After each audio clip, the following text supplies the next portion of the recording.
of course, going to be the HRE and the Rus. Exciting here, actually.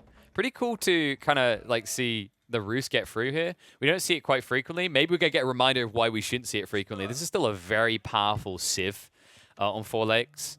I don't feel like they've been crippled much at all. In fact, I can't really think of any changes in the recent patches that have hurt their ability to be strong on this map. And it's kind of surprising that with 4 legs being in the map pool, this wasn't banned. I'm sure Kyo has a plan, though. HRE is definitely what I'd say is the second best Civ on this map. Like, if we had to broad stroke it, there are definitely players that are better playing HRE than Rus on this map. But overall, Rus is still, in a lot of people's eyes, seen as the uncontested king, just because of their ability to exploit these corner fish so well. But, of course, one of the challenges of exploiting those corner fishes is the escalation. And that escalation is slow for the Rus. For a start, you have to pay 150 wood for your fishing boats instead of 75. Another thing to consider is it takes 40 seconds to produce them. Why is this a big deal? Well, most civs, it's only going to take 25 seconds. So what I'm saying is you're paying double the wood of any other civ and then idling that resource investment for 15 seconds longer than any other civ. Now, long term, it does pay back because remember, Rus fishing boats don't have to return to a dock to drop off their food. But short term, it stings. And the other thing to keep in mind is it actually leads to a bigger delay, usually in your feudal timings. And what that allows, especially for a civ like the HRE, which is why I think this is an interesting matchup, is an ability to aggress you. Because the HRE gather phenomenally well in the early game. They can unlock feudal faster. And with that influx of resources past that point, they can get aggressive with dock drops and look to block you out with the GOAT unit of the feudal age right now. I truly believe like it's the best unit. Like even Hulks, I turn my nose up at. Galleys are king. And the English and HRE have proven that right now in hybrid maps is a sexy unit to use. Very potent. A lot of damage that comes out. Benefits a lot from scalability in terms of blacksmith upgrades. And it's just very cost efficient for what it does. So wouldn't be surprised if we see that type of move out of Kyo. I think if he actually wants to turn this into a win, it's important that he tries to block out lakes. It's someone that's really challenging with a lot of HRE players, though, because I think this Civ, it kind of focuses on its own economy so much. It's just a bit cocky, right? It's like it can't see its own weakness. Although, somewhere it's going to leave Hutt weak is in the doggy department. Damn, Kyo went big with this. He played 2 scouts. He's blocked a lot of bounty off the map. That bounty is important because you need that for the tech ups I just mentioned. So Hutt is in an awkward situation. He has got sheep to club, needs to club him fast, but also needs the food. So you won't rush towards that. And you're going to see that delayed timer I'm talking about. Like, you inherently get a delay on your tech up to feudal when you play onto docks anyway. It's longer for the Rus, in my opinion, because of the extra production time to get those fishing boats out.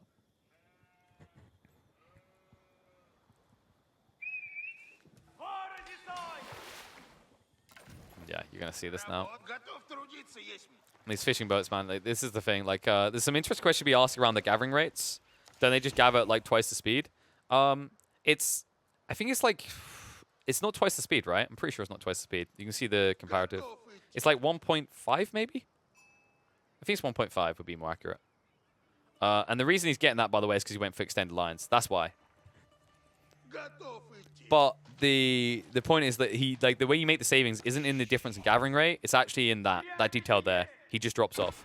Because the other thing you have to keep in mind is, like, if you didn't have that quick drop off, you'd have to think about additional sales. That's the thing about the HRE. Like, they're strong on land, but they don't get extra gains on water. They just convert their land economy into water faster because of the gathering rates on the wood line. But it means you need more. And it's why, once again, it's why I want to see him move out for that dock. Because I think because you have more to convert into water, you can afford to convert it into aggression. And you should be doing so on these lakes. But interesting question, definitely around the gathering rates. You can definitely see it's quicker, right? But I think it's... Someone correct me if I'm wrong. I think it's like 1.5 times speed. Right? It's not the full. I think when it becomes like... the reason why it appears like 2 is when people get extended lines. But you have to get the tech up first for that. Arkin now coming down. So you can see Kyo is going to play that wood. But I need to see him move out, man. To me, this feels a bit too slow. Like, you're getting your tech up, but realistically, you should be trying to pull a villager by now to build a dock up while this is going on. Especially considering the timings. Like, you're always going to be quicker than Hutt on the tech up. You can see the resource difference here. Yes, he's now going to catch up very fast with the food gathering, but you just can't contest, like, HRE timings. I think on land maps, that's where you'll see Roost players compete with HRE, simply because of the extra savings they make in terms of like the bounty system to get their feudal quickly. But when we're talking water hybrid maps, the HRE still tends to have the edge, simply because they'll still gather some on land, as well as on the like from the food, as well as the wood, which will inflate them quicker.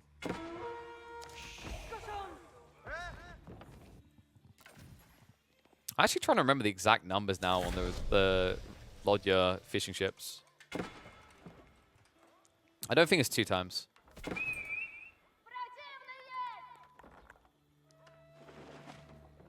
If someone can remember the exact times, let me know. I think it's 1.7.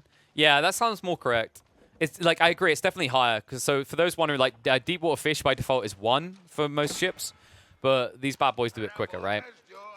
It's definitely a little bit quicker.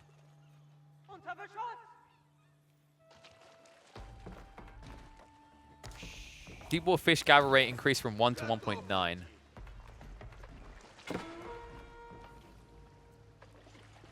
No, it was 1. I think it's 1.9 and then nerfed. Also, isn't that the cross the that was cross the like border like gathering rates, right? All right, I'll let you guys do the deep dive while we focus on the game. It's kind of awkward when you just check AOE4 World unless like they've got the patch notes on the latest one. As sometimes you see tweaks back and forth. But let's focus on what's happening in this game, because right now Kyo looks like he's just trying to be greedy. This is dangerous what he's doing. He's going for Castle Age. He's also going for 2 lakes. I think Hutt is getting to have his cake and eat it here, which is a bit dangerous. Okay, there we go. So Lodya's went from 1 to 1.9. Thank you. Yeah, okay, so it wasn't quite 2. It is high. I agree, it is high. But like this is my whole point, is around the initial gathering. I think that does matter a lot. The reason it should have mattered a lot in this game is that with Kyo's superior gathering rates on land, he should have been able to convert to a quicker feudal timing and a quick dock drop into his opponent's lake. He didn't do this though. And it means that now Hutt gets all of his advantage, right? For a start, he got this ridiculously close deep water fish, which is absurd. I think that's one of the closest ones I've seen. But now he's inflated and he's protected. He's insulated himself with these walls. I think the mistake for me from Kyo, or maybe should we say a missed opportunity, was not going aggressive. And that's what Hutt done. Look what Hutt done with his second dock. It's an aggressive dock into this corner. Kyo is now going to be deprived of this area. He's going to invest in galleys, but these galleys have limited value. Sure, they're going to defend your escalation in this pond, but you right now are doing nothing to prevent Hutt's escalation. And Hutt now is escalating on land, archery range, as well as the stables being prepped. This is a good read. He's got the perfect read here. Kyo is being greedy. He's going for the Radiants already. He's going to be targeting the relics. And also another thing to keep in mind is like Hutt trailed out this way. He knows where his priority is. 3 relics on the east side is where he's going to be looking. He might send 1 or 2 knights west, but for the most, he's going to look to clump up forces around this northeastern front just to try and block out the value for Kyo before he escalates into a push-in.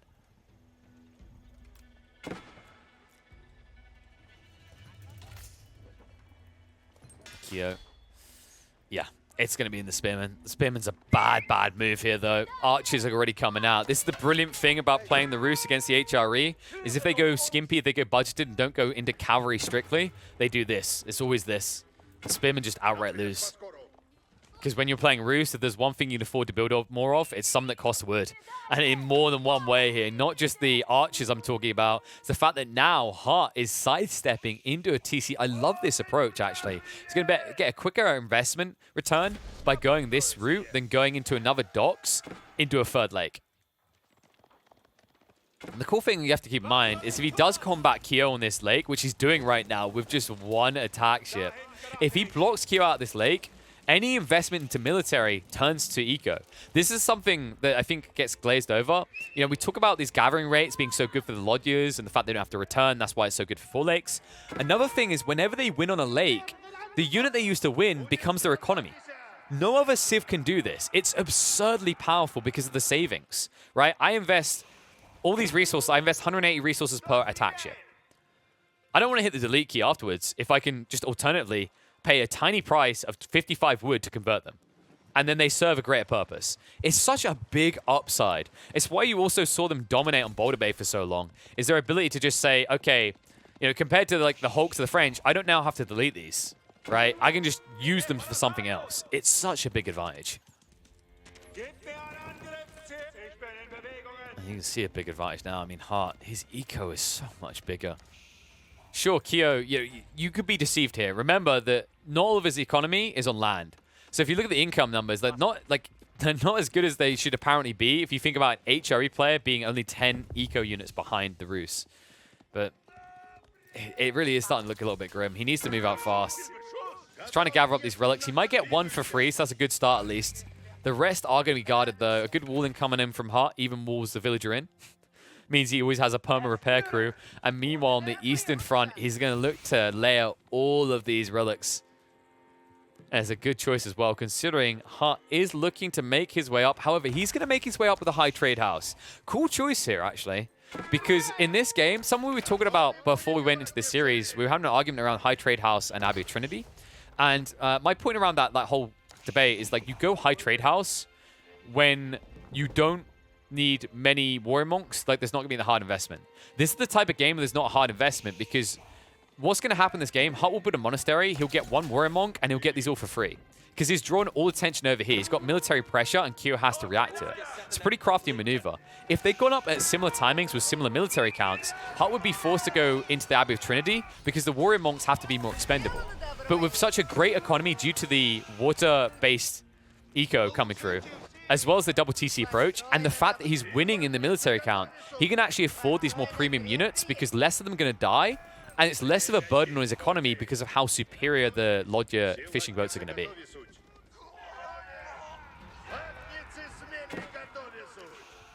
You can see that. That's a heavy hit. Carry units just being picked apart. This is a really big loss of force for Kyo. He cannot get a second relic. And you can see on the northern bank, he's just still being forced to fight tooth and nail. Hasn't fully invested into fishing over here. It's going to be a Hulk instead. Now, this is where Hutt was great on the read. He understands the timings. He understands the fact that he can't take more lakes, because the Rus, while they can be strong here, if your opponent does have a way to wiggle out into these lakes, Hulks are on the horizon.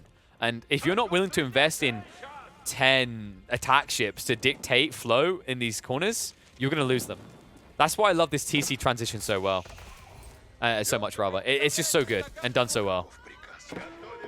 Now Hutt will start to push in on land. Meanwhile, monastery has been built. Warrior monks are coming out. The reason why it's a big deal that you don't need many of these is you're paying double what you would from an Abbey of Trinity. It's 200 gold and 40 food each. Just one warrior monk can slowly gather these up. However, a little bit late. Kyo, he yoinked one of the relics before the walls went up. An interception is, however, coming out. Looks like the Hulk is going to deter him, but that Hulk cannot protect forever. In fact, when he tries to come inland, that's when he's going to get picked. Instead, he banks it. Love that read by Kyo. Remember, you can bank relics inside the docks. You get an attack speed buff of 5% on all your ships, and it still gives you the gold trickle ever since the Regnets change, where it doesn't require the relics to be banked inside the Regnets. It just requires that they be garrisoned somewhere. Cool read there by Kyo. So he's going to get his 400 gold per minute. Hutt, on the other hand, will be able to get a 300 gold trickle. On top of that, he has got the high trade house giving 182 gold, so he's going to be ahead. Once he gets those relics, though. For the time being, he just continues to escalate on land. And you can see military count is looking damn healthy here. 14 knights. For comparison, Kyo only has 5. Crippled at this stage. His galley investment, his Hulk investment makes up a lot of his military pop cap. Is incredibly deceitful. And Kyo has nothing to defend with here. Villagers in trouble are going to look to wheel back, but you can tell by the movement speed that he's been a greedy boy. No wheelbarrow here means plenty of villagers could die. Archer's now diving in. A wraparound coming about. And Kyo now body blocked away from safety. Several villagers going down. A heavy hit for the HRE. As Hutt is now 27 economy units ahead. It's going to be a sheer 30 plus in a matter of seconds here. And the knight count, I mean, he's just not letting him get there. I wouldn't be surprised if Boy of Fortitude is on the way as well. Hasn't been researched yet because of the gold requirement, but anything to just stay ahead. Like, stick to your guns. The knights are just winning you this game. The lack of racks to produce spearmen is shutting Kyo out. And, I mean, this looks all but done. Right, you're idling 13 villages. Your economy is half the size of Hutt's. No movement. No defense force. Like, there's no way that you can use these villages. They just have to stay idle. until all the knights are gone, and they're just not going to be gone. In the meantime, the archers peel off. Oh, call it. That's it. It is chalked. No textiles, no wheelbarrow, plenty of idle time, several villages going down. Brilliant read by Hutt. He'll even convert the Knight Force over the north side instead of having to harass south side now. Just enough to keep the Knights at bay, and the rest will pursue in. This is done.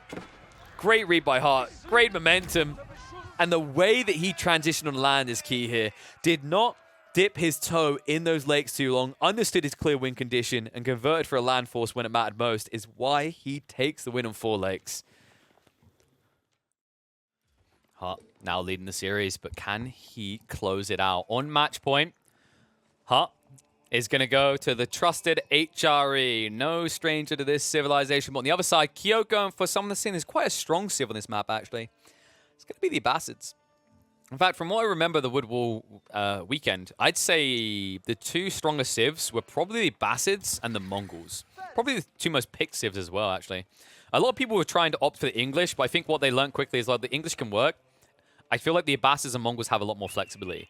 I'm curious to see what the HRE can do, because I feel like a lot of people don't heavily prioritize HRE here, as there's so many other maps where they're favorable.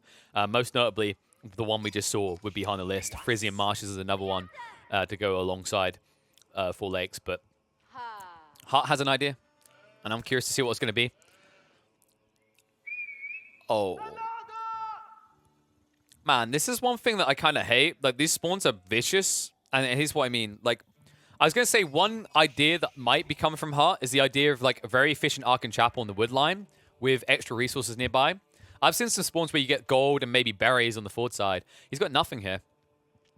Now, he has got wood at the back that you can exploit, so there's still really good value here, gold, wood, and deer, although it is out from your TC, which is a bit dangerous. Meanwhile, on the other side, let's say that he spawned in Kyo's location. He could get gold and wood buffed in an Ark and Chapel, and it'd be pretty decent, especially considering, like, the other reason why you would probably want to play your Arkan towards the inside like this is it's more defendable.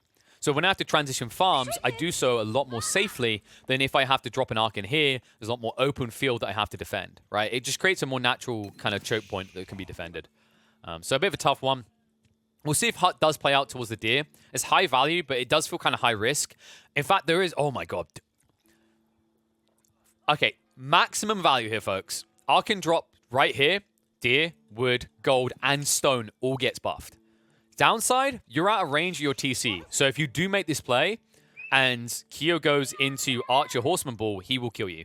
I think that's why we're probably not going to see it. Meantime, speaking of a need for resources, Kyo has decided to play Strike the Trees because he wanted to get the House of Wisdom up so quickly. It's kind of interesting, actually, the way that people prioritize the House of Wisdom a little bit quicker like this. There's an argument that, like, is it, you know, wouldn't it not just be better to get the lumber camp first?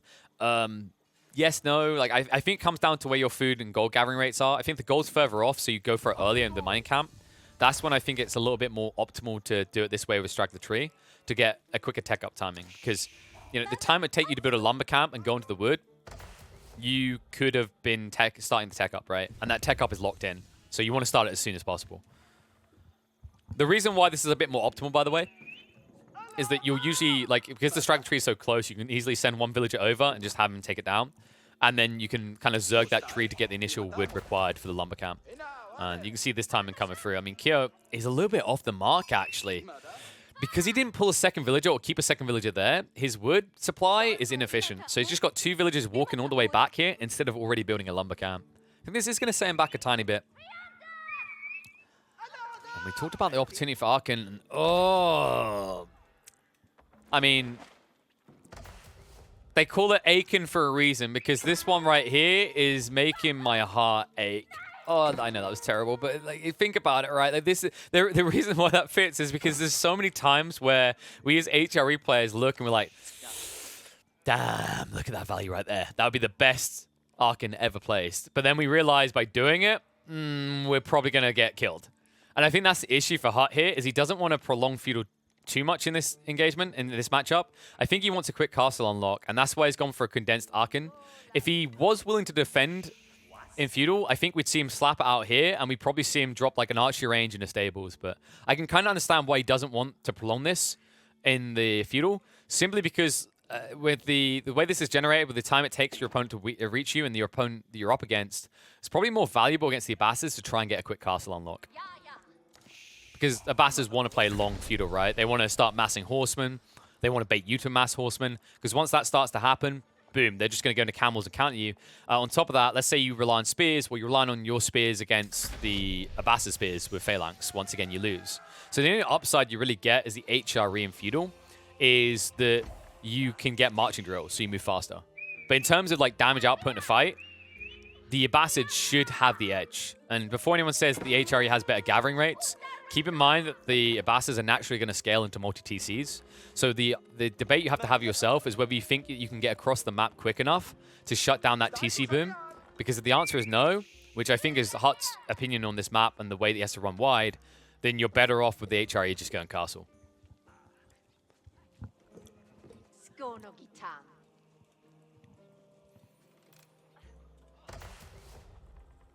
And yeah, some people highlighting that you maybe could have got the berries, but the berries isn't the biggest deal. It's just how many sheep he's got is my bigger concern.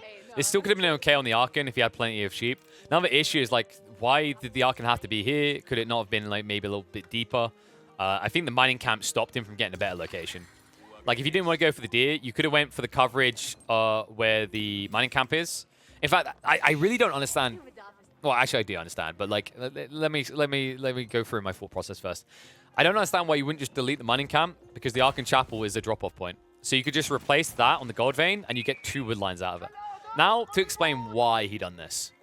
He wants to go for farming, and he's worried that when he has to early into farming, there might be a raid, and that raid would kill him on farms out here, would idle him.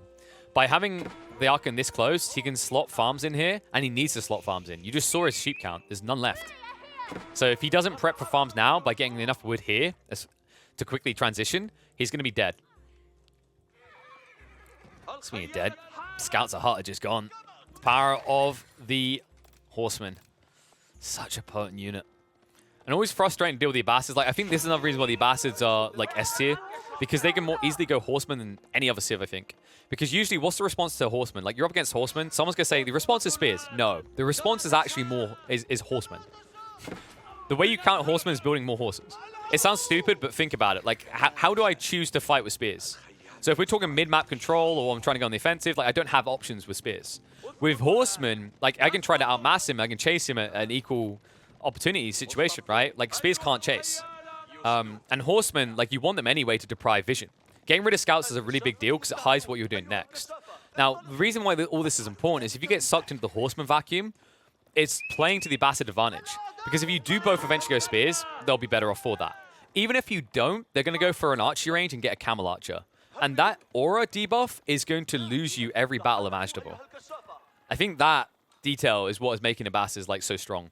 Because, and there are surrounding details that enable that, right? Like, the other thing you have to consider is, like, most people are going to sit there and go, but HRE economy is so strong. And the Abbasids isn't. Fresh foodstuffs means they're only paying 25 food per villager. And they also gather 30% quicker on berries. And they inflate the berry patches by 100 food each. That's a lot of extra food, which means that they can afford additional stable production and match the HRE. Not to mention they'll play into extra TCs quite freely off the back of all those savings, which is what they're doing now. And while they're doing that, Hutt is looking to make his way up. You can see he's clearly hoarding, right? But he has to balance this. And I like the fact that he went in enough horsemen to keep Kyo at bay. But remember what we said, the more horsemen you invest in, the more value that's given over to the camel archers eventually appearing. So that's something you have to balance. And one of the issues for the HRE with this build is at the end of the day, even when you arrive in castle, you're still reliant on knights. So it's still stable units that get countered by camels. Horseback units right now. That delay is going to be annoying for Hutt. And the torch damage as well. He's trying to force him to commit because he noticed the horseman moved out of location. Good read by Kyo. And that's off the back of the 2 scouts in the mix, by the way. Those scouts gave him the info to go in. And by doing this, look what he forces. Hutt has to respond not just with the horsemen, but with the prelates. Why the prelates, though? Because if he leaves the prelates alone, they get killed off by additional horsemen, which is what's about to happen here. Like, look at what's happening. The second wave of horsemen's coming in. The prelates are moving out unguarded. This is perfect by Kyo. He even baits in the villagers. Idle time is going to be forced. Only 1 scout goes down. The horsemen are now displaced. And 2 prelates are at risk of dying. Kyo is handling him perfectly here. That maneuver, there's so many elements to it. Delays the tech up, baits the horseman back to base, exposes the prelates. What a play out of Kyo. And that shows you just how kind of tight this series is really going to be, man. Like, that move alone. Tech up completes. One prelate has been sniped. The second one's at least going to sneak out.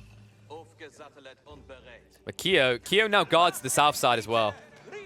So the relic gathering could be slow, but it looks like he was not able to pinch here. Kyo could not get on top of the prelate. Good maneuvering by Hutt there to take the fight. North side now protected as well, so it looks like it's going to be a 2 relic grab fast. And Kyo needs to be fast with his reaction here.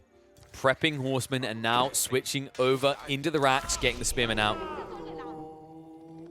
Wololo, in the meantime, will buy time for reinforcements to arrive, but Kyo, he could just dive onto the prelate now. The horsemen will not kill him fast enough, especially considering they have not been upgraded yet. So good read there. Kyo takes a little bit of damage, but worth it to slow down the relic grab. In fact, the second wave coming in means he won't just clean up the prelate, he'll be able to clean up the horsemen here as well. Wow, Hutt's actually committed to the fight. This time with knights. Spearmen should be on the way, though, and it looks like Kyo is willing to fight tooth and nail over the north side for good reason.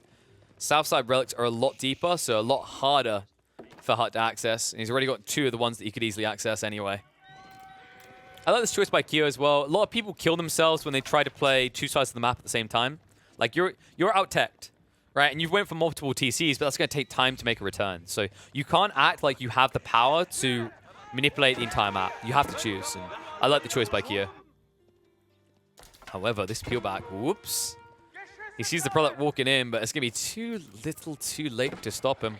In fact, if he commits, the Wololo's going to come out, and protection's going to be there. Hutt. Okay, he can't get close enough for the heal. He's just going to push it as close as possible. So one prelate's going to be sniped. The second one should be able to sneak through, and he should be able to get the bank. It's going to be tight. Kyo. He can't get it. The death animation, like, that's kind of the interesting thing, right? Like, technically, he hadn't completed the drop-off, but the way death animations work, it seems like it just ticks the box. So, does block another for a moment, but unable to block it indefinitely. It's going to be 3 relics, probably a 4th on the way soon as well. Hutt is escalating. I mean, Kyo, I need to see the X Factor. I need to see what is next. Looks like he's planning to save for the tech up.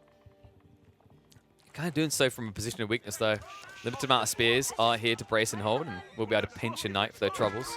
However, 2 Castle-Age knights will beat out 3 spearmen here. And that means idle eco in the future of Kyo. Now, the positives of being the Abbasids teching up like this is now they begin the tech up, there's no idle villages. They're just gathering, right? So now he's stockpiling resources for the next step. The weakness that can occur for the Abbasids in these type of situations is if they start to hold that resource. So they might build up 2k surplus by the time the tech up completes. And the reason that happens is because they want man-at-arms or they want lances, so they can't build them yet. What I'd love to see is spearmen being prepped. A lot of spearmen can allow you to invest and then get big bang for buck on the upgrades. Speaking of spearmen, good fight coming out. Horsemen are going to be wiped out as Hutt has to retreat. And that's why I'm expecting Kyo to just kind of double down on spears right now. You can see he's escalating it because right now there's nothing else to fight. Something that will be dangerous in his future is Hutt's transition into Langsknecht. But right now, Hutt is pushing hard cavalry, so it's unlikely he does that for at least another 2 to 3 minutes. In fact, another thing I'd love to see maybe coming out of Kyo, because he's seeing all these knights, is some camel archers. I think archery ranges and prepping camel archers now with the upgrades coming through in the next 2 minutes is a big deal here. For the moment, though, it looks like it's just going to be a double down in the stables and a look to mass lancers. I hope actually not lancers. I hope it's camel riders. I think camel riders is the better way to go. I mean, they take the same time to produce, but, like, you're getting the double counter, right? You're getting the bonus damage against the knights, but you're also reducing the damage that Hutt's knights do. And Hutt so far hasn't transitioned. In fact, it looks like Hutt is trying to be incredibly greedy here. I think he just wants to go for Imperial Age. That's dangerous, though. I mean, that type of rush, you know, we see it a lot out of the HRE still, but I think it actually cripples them a lot of the time. And the reason why I think a lot of HRE players still fixate on that timing is that this Civ is made or broken by their ability to be ahead in tech. If you think about it, they don't have many other upsides. Like, they have the great gathering rates, their eco is big, but in terms of military force, like, Langsneck is a unique unit that needs the variables to be right to take good fights. So outside that, you don't actually have anything unique to you to use. We're starting to see people use prelates a bit more efficiently, but at the end of the day, a lot of HRE players are still heavily obsessed with the idea of imp rushing. Which is exactly what Hutt's going to be doing. House of Swabia now going up. This offers up a window for Kyo. If he starts to just mass spears, he could push in to try and kill. And these walls are going to be very important. I think Hutt actually, not just a stone, wood wall. I'd love to see a stone wall. But he needs to do it on both sides. Otherwise, this could be a quick breach. In fact, another move available to Kyo. He could quickly chop through this tree line in about 2 minutes. Would give him the shortest route. With an abundance of spears, he could overwhelm. There's the Imperial Age. Kyo is now massing into cavalry. It's going to be Lancers and a few Camel Riders. Love this choice. Just enough to get the aura debuff, but mainly the Lancers because they'll be able to follow through afterwards.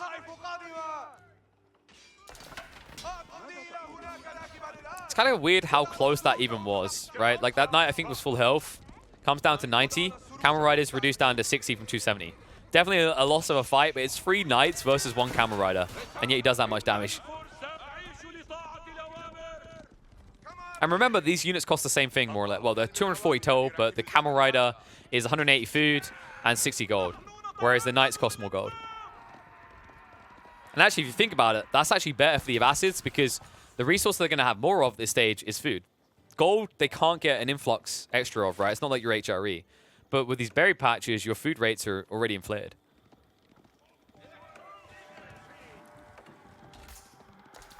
These knights have been a nuisance. I've got to give credit to Hutt. Used them efficiently, but you can see Kyo trying to hit that timing. Walls are already up. He's going to start torching through. Hutt needs to get ready because this might start happening on both sides. In fact, the Spearmen are already marching north side as well. Speaking of spears, heavy damage now, so those knights shouldn't be able to get too many more raids out. But notice the escalation coming out. Kyo understands that he can't try to race Imperial now. That would be a mistake. He needs numbers. The only way he ever dreams of Imperial is if he reaches pop cap. And he might be able to do that quite quickly with this build. Especially if he keeps escalating those spear counts. And it looks like he is upgrading the spears, so some interest in doing so.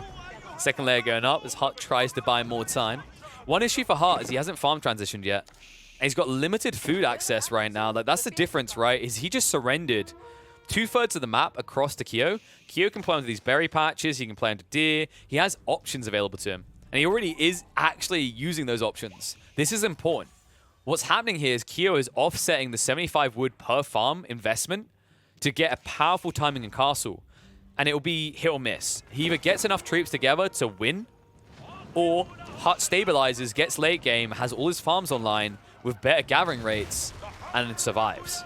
But right now, he might struggle to survive that wall break, and the way it breaks! He's not able to re-wall.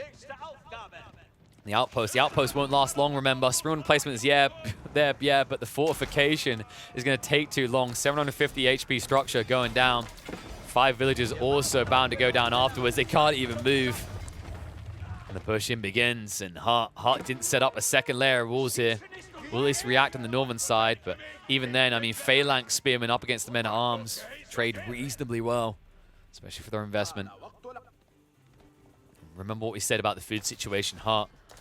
He hasn't set up the farms yet. They're coming in to swing, but he still needs the deer gathering for the time being, but it's not going to be there anymore. Hutt about to lose several more villages, and you can see the difference here. 58 villages to 77. Kyo maintains the lead.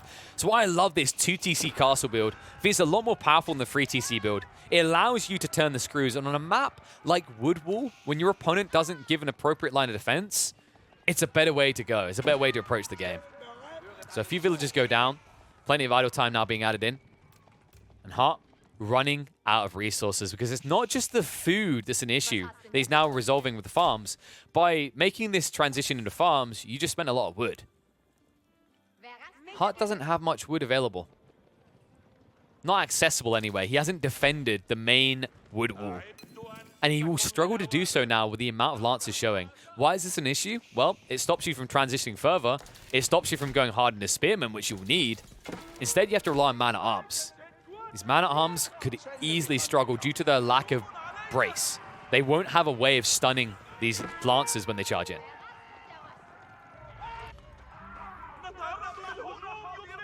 Numbers are getting a little bit out of control here. Hutt still waiting on the heavy maces. In the meantime, the one relic to be taken away. And another issue to consider for Hutt is look where all his infrastructure is.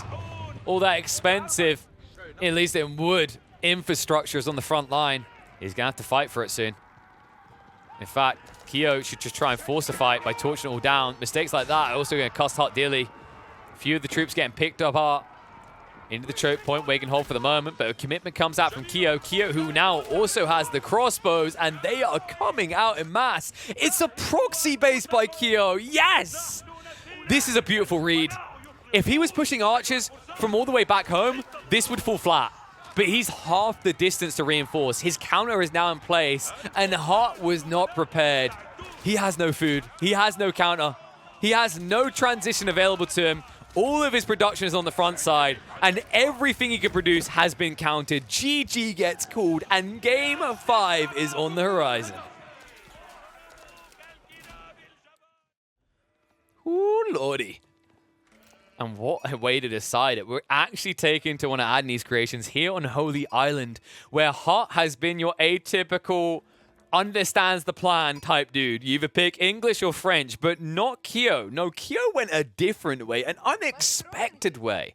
I actually don't feel like I get to see them ever get picked here. It's the Rus. And let's talk about why, right? Like the Rus, definitely a strong Civ, very versatile Civ. I think you can play the Civ on pretty much any map. I'd actually say it's the most flexible Civ in the game, now alongside the Abbasses, because I think the Abbasses is just wacky strong anyway. But there are clear maps where they are the ball of choice, right? Like if you're playing default maps, Lipany is an obvious go-to one that's really strong for them.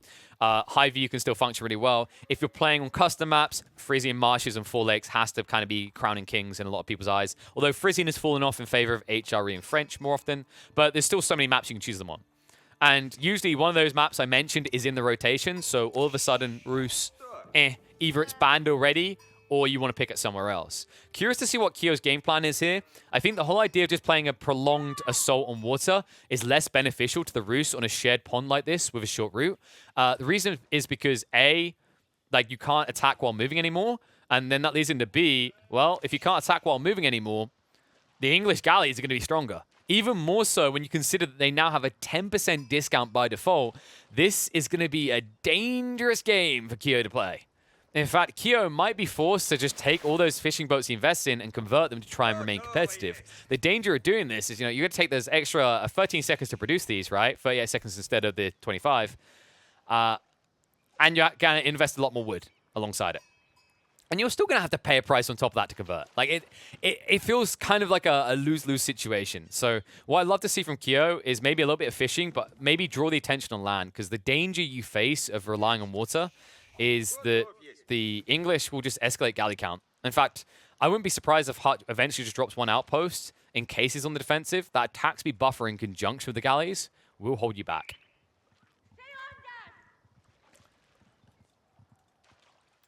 Let's see what he's got in mind, though. Scouting start. It looks like Kyo was the only one to go for 2 scouts. Makes sense as well. You want that bounty. The extra gold's going to help you inflate into the Lodger attack ship count. But so far, Hutt just looking to yoink away all the sheep around the center. Looks like he'll be late on his own backside here. That's unfortunate. Feels like a little bit of a mistake. In fact, if Kyo... No, Kyo. Not the villager. The sheep. Take all the sheep. I think he's actually just going to start torching down the dock. This is an unfortunate choice because I think you're missing out on additional sheep. The importance of this is the extra gold. Just club them down, get paid. Club them down, get paid. Also, I think actually Kyo's going to need the sheep. I could easily foresee Kyo being pushed off of water in this matchup. And then what do? Do you play like deer? You could play deer in fairness. It's quite close to the front of your base. But you're up against the English longbows. So not only are you already discounted in terms of like land situation if you're slow to engage with it, what will happen is you'll have to set up a wooden fortress, which is 175 wood. And even then, actually, the worst part about this is, think about how open this is. Let's see Kyo has to resort to gathering the deer. This looks great in terms of burying deer next to each other. Looks bad in the fact that if you drop a wooden fortress, Hutt can harass you from the north, south, or west side. So at any point, he can keep reaching in and poking and prodding, unless you invest in multiple wooden fortresses. Kyo Doesn't feel like it's going to come to that. He's going to try to use his superior gathering rates to get up fast here. And you see, he is building a third fishing boat, but he's already got what he needs to go up with the Golden Gate. And there's going to be 7 people building into it because time is of the essence. Hutt, on the other side, has not even started his tech up yet. It's going to be a lot slower. Remember that those lodges are superior in terms of gathering rates. Hutt is now ready. He's going to rush it up with 4 people. I say rush up. We've seen some builds where the English go for 2 villagers, but in this build-up, like, you need to be reasonably fast. The problem is you're going to be a lot slower than Kyo is. The question mark is how quickly Kyo is going to try to pivot. Are we going to see all 3 of these fishing boats turned into archer ships? Well, if you want to see that, he's going to need to get more resources together, because as it stands, he'd lack the gold. In fact, right now, Kyo can only afford to convert 2 of them. Also, keep in mind that Kyo is yet to set up a wooden fortress because he rushed this up, which means he doesn't have the extra wood gathering rates to inflate his count. And it looks like he's going to pull all 3 of them. Oh my. So is he going to trade food to get the gold? Because he hasn't got enough gold for this. He can only convert 2 of these fishing boats. And the timing might not be good enough. I mean, Hutt, he's going to see that tech up. This is the moment to pull more villagers, I'd say. But it feels like he can't because look at his wood and gold situation. Like, he needs to wait. Now, the good news for him, at least, is, you know, he's only gone up to 8 fishing boats, so 6 of them will be protected. And he is going to be up against archer ships, which means there's no way to kill off the docks quickly. And in fact, you can see he's making sure he's insulated against that with the repairs. So expect double galley to come out. That's going to be a good answer. And Kyo, well, he needs to get an answer to this en masse. And my concern right now is that Kyo is not playing onto gold at all. He's just ignoring it. And this neglect could cost him dearly. Watch ships coming out. Looks like Hutt is going to min-max this to try and just put the injured ships in to last a little bit longer. Tech up is now complete, and that should be the prep of the galleys as they start to be piled up. Scouts are at least assaulting onto the dock. It's not going to be quick enough, though. You can see the build speed on these galleys is just going to be superior. He's going to have to back away, and I think he knows it. And this is unfortunate for Kyo, going in for 3 of these boats, converting all 3, and now knowing that 2 galleys will wipe you out does not feel good.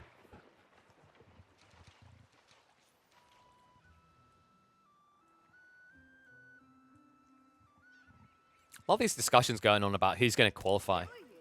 So wait, I'm just going to like go back to a sec because Wham, we're going to put Wham on the spot. So he believes in Lucy, Hutt, Kazva, Zertan. Whew.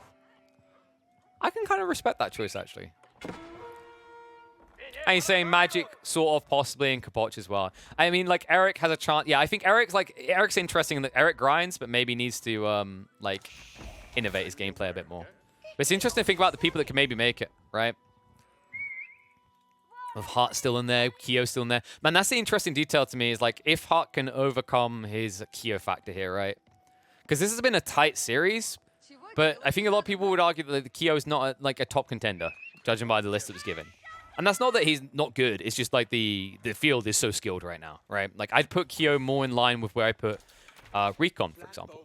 And I at the start of the Road to the Wololo said I thought Recon was going to be one of the outside runners. Sorry, Recon. It's not working out that way. But it just shows you how many people can still make it. It shows you the talent on offer. And it shows you how there's still a lot being figured out between the custom maps like Holy Island being added and the changes to civs. It's not as cut and dry as it once was. And that's what I was hoping Kyo would be able to educate me on in the way of the Roost here. But I feel uneducated. I feel underwhelmed. I just don't think this works. These archer ships are pretty underwhelming. And meanwhile, look at the fishing going on at home. I mean, Hutt, he can start to spam units online. He's already doing that. My issue right now for Kyo is, like, you have to think about the difference here, right? The galleys, he's getting that 10% discount, which definitely adds up. It's allowing him to get a few extra lombos. Also, with all that food, you could see man-at-arms coming out. Meanwhile, on the other side, for Kyo, he has a hard gold and wood demand that means he can't really afford to go for his gold unit, which would be knights. If he tries to spam knights in mass, he's going to fall flat. And what are his other options? Well, he could go for horsemen, but those horsemen are just going to lose out against, like, these early spears. And I don't think he can actually push enough horsemen while also pushing archers. I think that's my other, like, strain point right now. I think Kyo, his win condition on land is heavily reliant on archers, but he also needs to push so many boats to remain competitive on sea. And this is going to be a one-sided fight. And it's not going to be one-sided in favor of Kyo. Although I say that, he did get the damage upgrade, but he can't hang around. I mean, just look at how quickly these galleys shred. The extra 150 health, the extra 2 ranged armor, and then the extra damage as well. Remember, we're talking 5 bursts of 8 damage versus 6 bursts of 10. It's not even close. Bye-bye fishing boats. Slow to pull away.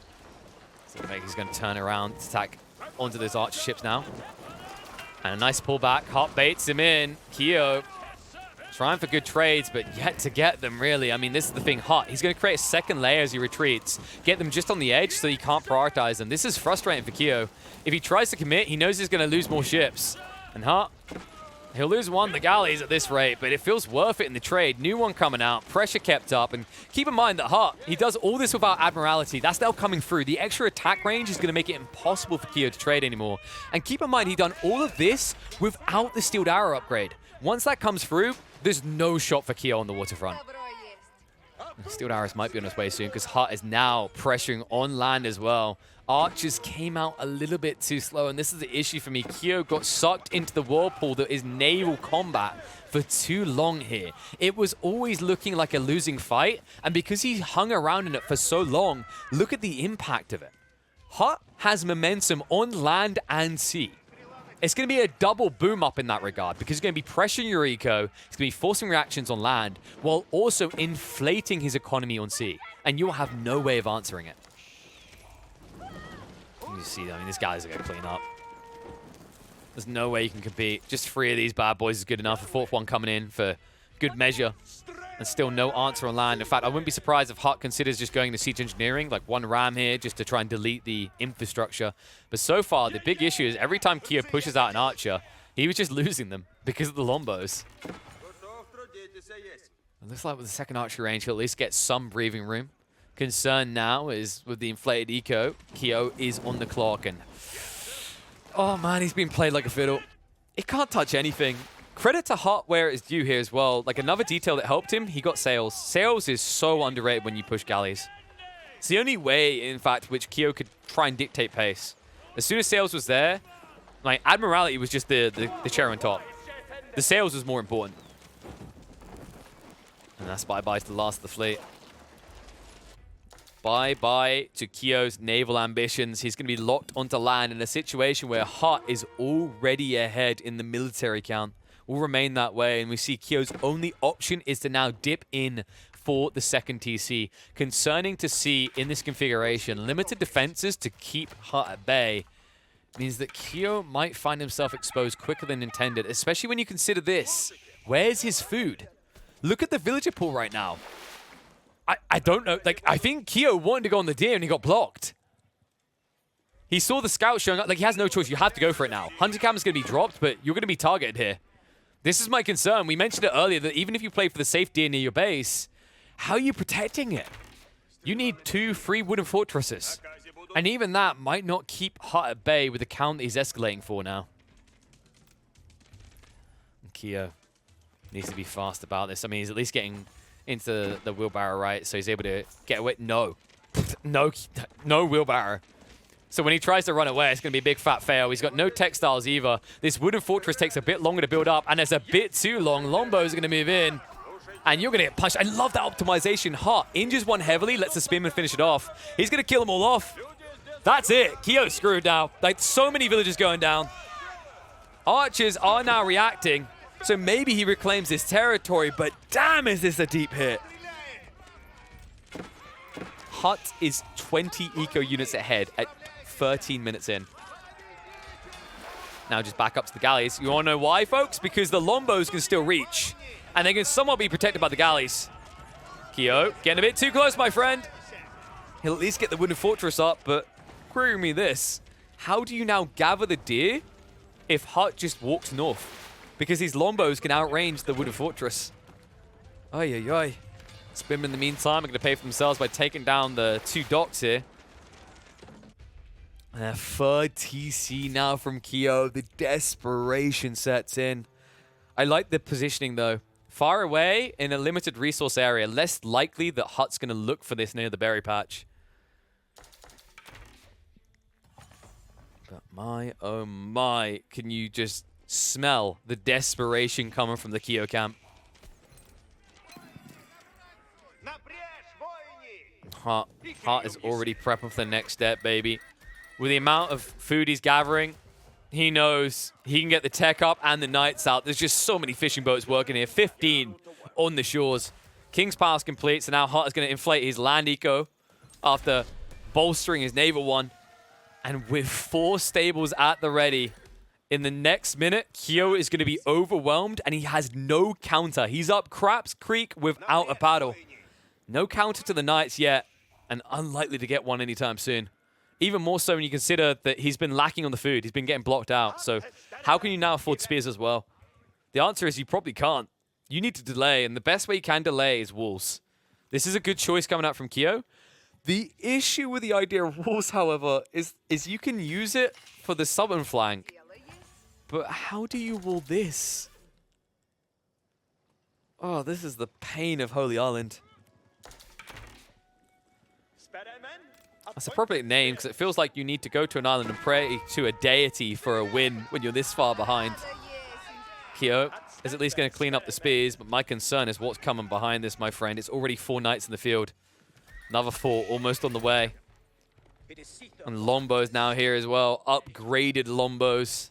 Sure, you got 21 archers. Sure, it's only 8 Lombos, but 4 knights is going to waste enough of your time that this is dangerous. Wooden Fortress will get garrisoned. Now, remember, these are very tanky, so it's got a pretty hefty amount of HP, which is why you're going to see him just sidestep them. 2k HP is not worth fighting. Instead, of just wrap around, forcing idle eco as he goes. And this is just the first wave, remember. Second wave of knights is soon to come. And Kyo, still no counter. And he's been blocked off.